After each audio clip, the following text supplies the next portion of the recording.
All right, well, I'm just going to get started. I mean, there's a whole bunch of people just logging on, so we'll just keep letting people in as we go. But basically, it's a really large group today. I'm kind of humbled by how many people asked to join in. So we're going to mute the microphones just to try and keep it some semblance of order. But that doesn't mean I don't want to hear from you. We want to try and make this as interactive as possible. It's just tough in a large group like this. So basically, if you're familiar with Zoom at all, there's a couple different ways we can get in touch. One is the chat box at the bottom. Feel free to type in any questions or concerns or clarifications that you might want to see. Again, it's a pretty big class, so I don't know if I'll be able to get to stuff live, but we'll be reviewing the chat after, and I'll get back to each of you if you've got a specific question or concern. The other way is just, I'm not sure if anybody knows, but we're answering our phones. So if you call the clinic, you can talk to myself or Dr. Batnick, and what we're trying to do is respect the government's mandates with the COVID-19. So having said that, we're only allowed to see urgent or emergent people in the clinic. So if you do call, if you're having pain, we can talk to you on the phone and try and figure out if this is something that we could see you in the clinic for, or we also have some virtual treatment set up now with some telehealth. So we could get online with you, a bit of a chiro physio FaceTime, and work with you to see if there's anything that can be done where you can help yourself out. So all you need to do is call, and we can sort it out from there. Basically, what I'm going to try and do over the next coming weeks is essentially we'll go through some exercises, some tips, some tricks, some spine sparing strategies, some self-help stuff to help you with your back problems.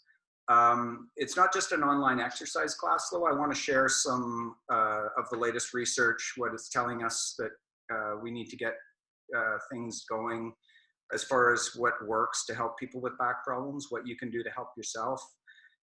So I'll be sharing information along the way, both talking to you, but also, I'm not sure if you got clicked on the link in that email I sent out, but it takes you to a blog post I wrote.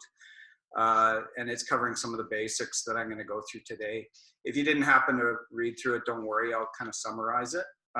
So if we get started, if you want to show in the chat or whatever, did anybody try those 2 hip mobility tests that I put in the blog post? We're going to do them today. I'm going to have you be down on the floor and we're going to try them. But basically, what I want you to understand is how we approach back problems. And it might be a little bit different than a traditional core stability program. And I'm going to speak to that in a few minutes. But the most common way you get a back injury is what we call a repetitive strain, which is a low amount of force that builds slowly over time. But it's done so repetitively, these movements, that as it accumulates, finally the tissues in your back give up and they get injured. So how that works is we're going to introduce something called the joint by joint model. Now this was made up by way smarter people than me. Mike Boyle and Gray Cook are experts in physiotherapy and personal training that came up with this. And essentially all it is, it's a model of how the body moves. And it's basically our body's a series of linkages, and they alternate between areas that are supposed to be stable and areas that are supposed to be mobile. So if I build you from the ground up, your feet are supposed to be stable, your ankles mobile, your knees stable, your hips mobile, your back stable, and your thoracic or your rib cage area mobile. So if you mess with that formula, you start running into trouble. So an example would be, if you take an area that's supposed to be mobile and you make it stable, so it stiffens up, then your body has to gain mobility somewhere else in order to keep you moving. So today we're going to start with a really common scenario we find in clinic, where the hips are supposed to be a mobile area, but oftentimes because of our sedentary lifestyle or whatnot, they get stiffer over time. And then when they're stiff, again, your body has to gain mobility, and guess where it gains it? It transfers and gains movement into the lower back. So now you're asking an area that's supposed to be stable to be mobile. And the soft tissues and the discs and the ligaments and whatnot won't like that. So one of the differences you're going to start learning today is, you've heard of core stability classes. I don't have anything against core stability, but basically, if that's what all you do to try and help your back problem, you're going to have a fight if your body is compensating, if your back is the victim and not the culprit, and it's your body's having to have it be mobile to compensate, you'll have a really difficult time creating stability. So the approach we want to take is a three-step process, basically. You want to take the tight spots and start to loosen them up. We're just going to apply a little WD-40 to the tight spots first. And then step two will be to stabilize the loose spots. That'll happen almost automatically. As you start to loosen up the tight spots, then you'll automatically start to stabilize in the low back. And then what we do is we add a little bit more duct tape to the loose areas, which is what we call core engagement. And from there, once you've loosened up the tight spots and stabilized some of the loose spots, then you just have to build endurance, build some strength, because those movement muscles need to be able to carry you around all day long. So that's sort of the progression I want to try and do throughout the next coming weeks. We're going to start with some really, really basic things today.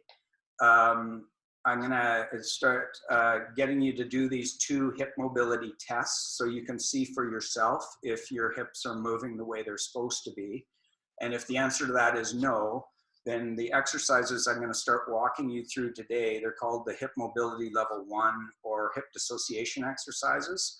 That's going to be your roadmap to how you can start gaining some movement back in your hips.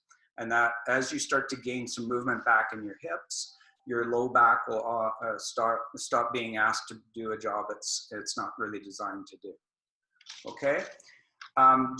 Before we get started on this, again, if you're having any pain with this or you need any clarification on the exercises, make sure you reach out to me after the class. Just either email to our info@National Spine Care or call the clinic number and we'll take care of you. I can get on one-on-one with you and figure it out where you're stuck.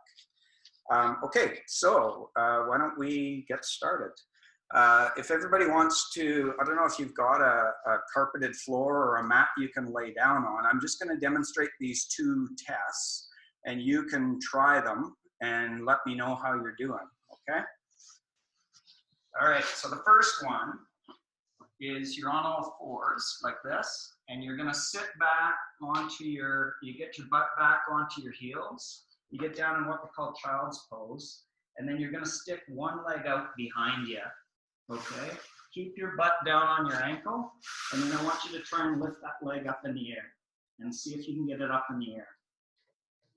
Okay?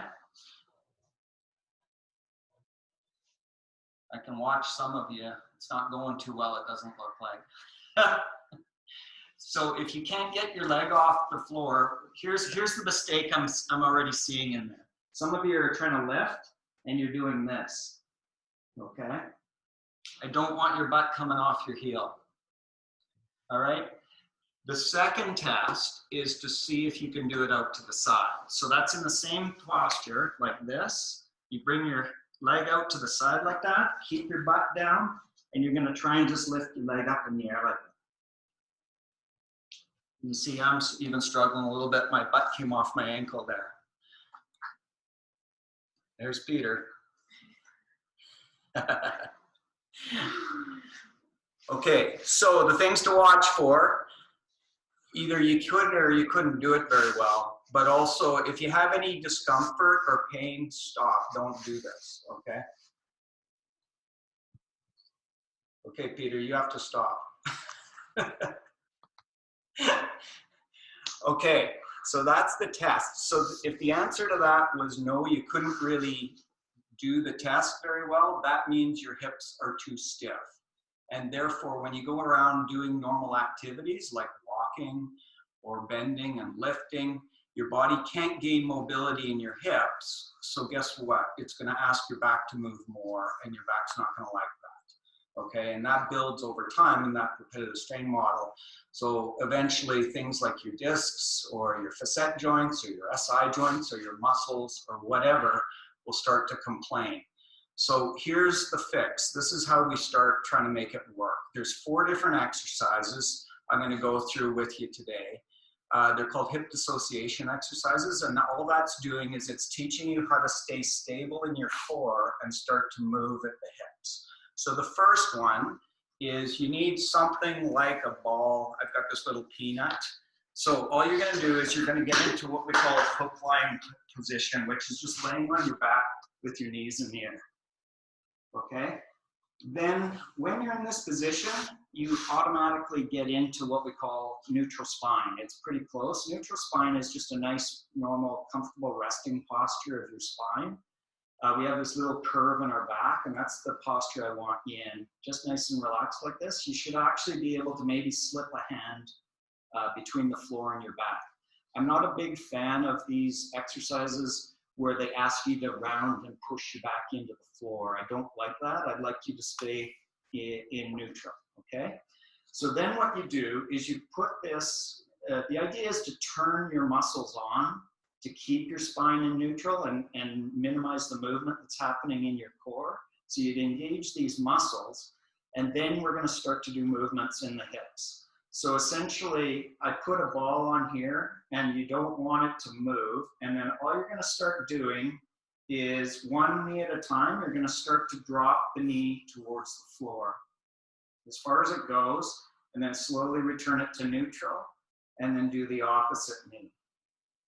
So let's maybe go through and do about 8 or 10 on each side. Just nice and slow, relaxed movements.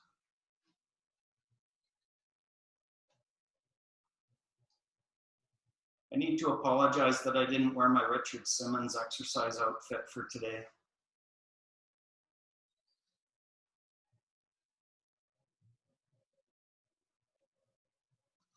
Again, there should be no pain, and all the movement should be happening in your hips. So you should be able to keep that ball pretty stable on your tummy. Might be harder than it sounds.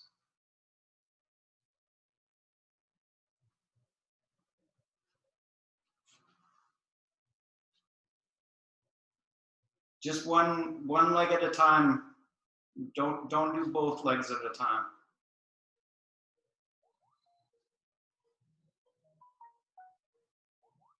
Okay, so we'll do about 8 or 10 of those. Eventually, your homework for this week is going to be, you want to be able to work your way up to 3 sets of 10 of each of these exercises. But we're on a bit of a time constraint, so we'll just do 8 or 10. How'd that feel, everyone? Just maybe type it in the chat when you get a chance to let me know. The second exercise, I'm going to need a stick. Here, let me go get one. So everybody, I don't know if you saw the email, but you want to get something like a broomstick, or this is a... Yeah, sorry, this is where we ran into some audio and video problems with Zoom, but essentially all you do is you get about that's a 4-foot dowel I bought at Home Depot for about $5. So you get on all fours here, and you put the stick on your back to monitor, and you make sure it's always touching your head, your mid-back, and your butt. Don't let it come off your butt as you move. That means you're moving at the waist and not at the hips. So as it's on there, then you just slowly sit your butt back towards your heel, and then you come back up. And you would repeat that 8 to 10 times, and don't let the stick come out of contact, like I said, with your butt. That makes sure that you're moving at your hips and not at your waist. So again, for this one, you put the stick on your back, and the same principle, it touches your butt, your mid-back, and your head.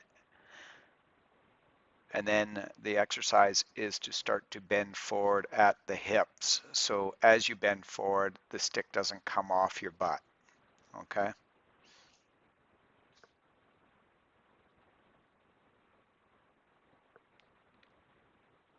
mistake here is as you bend forward, if the stick comes off your butt, that means you're bending at the waist, which you don't want. You want to, as you learn how to hip hinge, it's called, which is bending forward, keep the stick on your butt.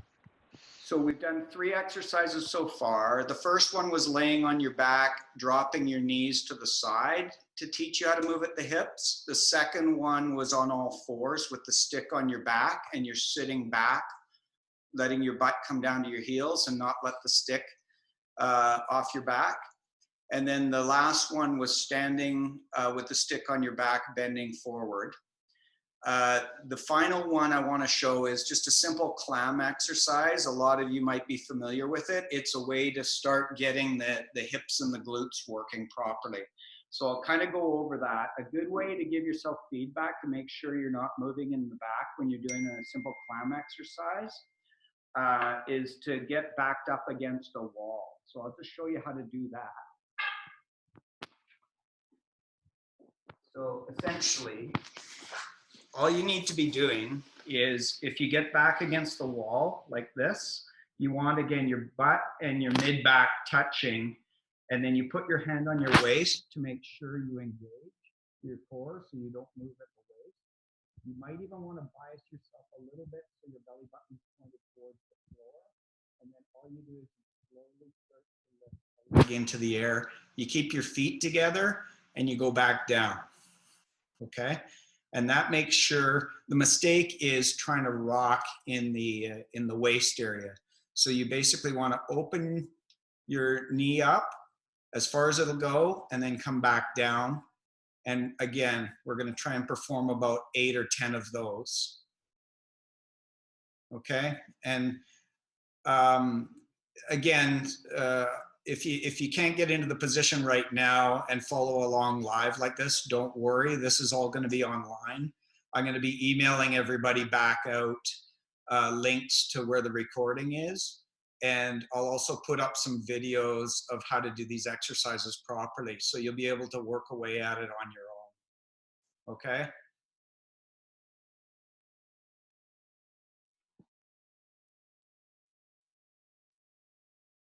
Nice. So you should really start to feel your butt working as you get into, I want to try at least 8 or 10 of those. Some would argue that it's an endurance muscle, so you want to even work your way up to reps of 12 to 15. Start wherever you feel comfortable. Again, the daily homework is going to be, you want to do these three sets of 10 on each side. Okay, so those are your 4 hip dissociation exercises. So just to wrap this up, we're coming to the end of our time limit of about a half hour today. So I hope that was, you got a little bit of value there. We went back over how most back injuries happen, what's called the repetitive strain injuries, and how repetitive strain builds over time until finally your back can't put up with it anymore and it gets injured and painful. And the way that works is this joint by joint model where we're alternating between areas of stability and mobility, and you mess with that formula because the hips are supposed to be mobile, but they get stiff over time for whatever reason, and then in order to stay moving, your back has to take the brunt of it, and that builds over time until finally you get back pain or a back injury. So your way out of that is to learn how to relearn how to move at the hips. So that's what these 4 exercises, they may seem Mickey Mouse to you, but humor me and just try them. So your challenge, I would say, for the week is you want to do these 4 exercises every day for the next 7 days. And then I'm going to set up another class starting next Friday, same back channel, same back time. And then we're going to review a little bit, but then what I'm going to do is I'm going to build on what we gave you today. I'm going to pick out probably 3 or 4 of the best stretches you can do to start improving your ranges of motion in your hips. Just a little bit of a myth bust is that gaining movement is not just about stretching. A lot of people will tell me they try and stretch, but they just never seem to get anywhere with it. They'll feel pretty good for a little while after they stretch, but then they tighten right back up. And I'm going to share the secret sauce on why that might be. So if you're in that camp where you try and stretch and it doesn't seem to be really moving the needle forward for you, I'm going to touch on that next week. So the other challenge I'd ask you to do is, we're all kind of cooped up with this whole COVID thing. So commit to maybe getting out and walking for about 30 minutes every day for the next week. Respect the social distancing when you're walking, though. Don't gather in big groups. But two things. So do these exercises every day. Go for a 30-minute walk. And then the other thing I'd talk to you about is, most of us are chronically dehydrated. So maybe try that 8x8 formula, where you try and drink 8-ounce glasses of water every day. You'd be amazed how big a difference that can make you feel if you just start to get enough water on board. So that's it. I really hope you guys got some value out of today. Make sure you give me some feedback. I'm all ears, except for about the sound. I don't know what was going on. I think that's just a Zoom thing. Unfortunately, I couldn't control it. But make sure you reach out to us too. If you have any questions or concerns, you can either email or call the clinic, and we'll chat with you about how to move this forward. And then I'll be sending out the email with the links to the recording, as well as some stuff that's coming up for next week, and how you're gonna jump online for next week's class as well. Okay, thanks everybody.